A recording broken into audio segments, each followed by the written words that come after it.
স্বামীকে সম্মান না করলে 100% ডিভোর্স, 2 মাস আগে হোক কিংবা 2 মাস পরে।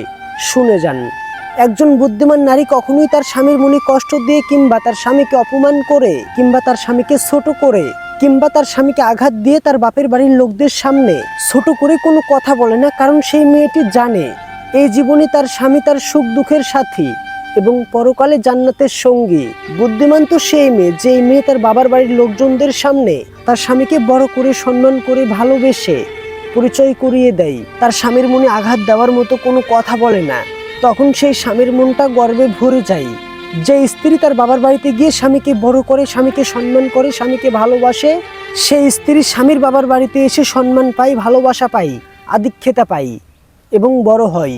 তাই চালাক বুদ্ধিমান তো সেই মেয়ে, যেই মেয়ে তার স্বামীকে সবসময় বড় করে, শুধু বাবার বাড়িতেই না, সব জায়গাতে স্বামীকে বড় করে আর নিজে ছোট হয়।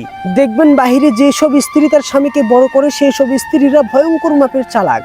এদের কোনোদিন ডিভোর্স হয় না, এদের কোনোদিন মনোমালিন্য হয় না, এদের মধ্যে কোনোদিন ভালোবাসার অভাব হয় না, ঘাটতি হয় না। কারণ আপনি আজকে যে স্বামীকে বড় করছেন, কালকে সেই স্বামী আপনাকে বড় করবে। কেন জানেন?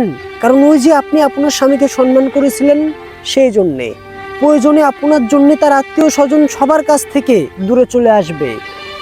কারণ ওই যে আপনি একদিন আপনার স্বামীকে বড় করেছিলেন, সেই জন্যে।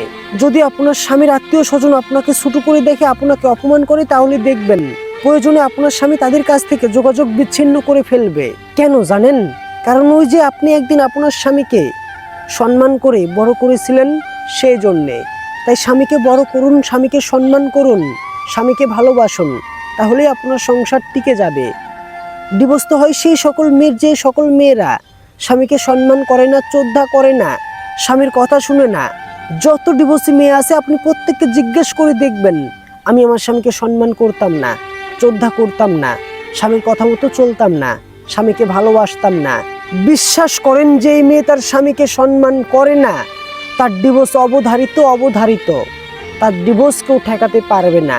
সেই জন্য স্বামী আপনাকে যতই অপমান করুক না কেন, যতই ছোট করুক না কেন, যতই গালমন্দ করুক না কেন, আপনি কোনোদিন স্বামীকে ছোট করবেন না, স্বামীকে অসম্মান করবেন না। তাই প্রথম স্বামীর সংসার যদি টিকাতে চান, প্রথম স্বামীর ঘরেই যদি ভাত খেতে চান, তাহলে স্বামীকে সম্মান করুন, ভালোবাসুন, শ্রদ্ধা করুন, তার কথা মতো চলুন। নয়তো একজন বিধবাকে জিজ্ঞাসা করে দেখুন স্বামী হারানোর বেদনা কতটা, স্বামী হারানোর কষ্ট দুঃখ কতটা।